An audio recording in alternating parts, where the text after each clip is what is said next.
Homemade hand soap is mostly one ingredient, diluted liquid castile soap. It's not as thick as store-bought hand soap, but it works just as well. To make it a nicer soap, I like to add essential oils I already have and a hydrating oil like vitamin E. Here's what you need to make it.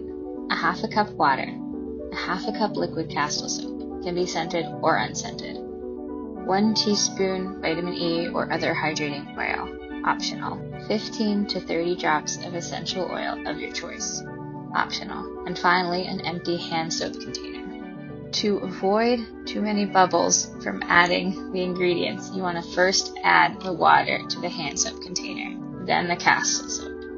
After you've added that, you can add the hydrating oil, 1 teaspoon, and then 15 to 30 drops of your essential oil. Shake to incorporate the water and castile soap together. Because oils don't mix into water, you'll want to shake the container before use.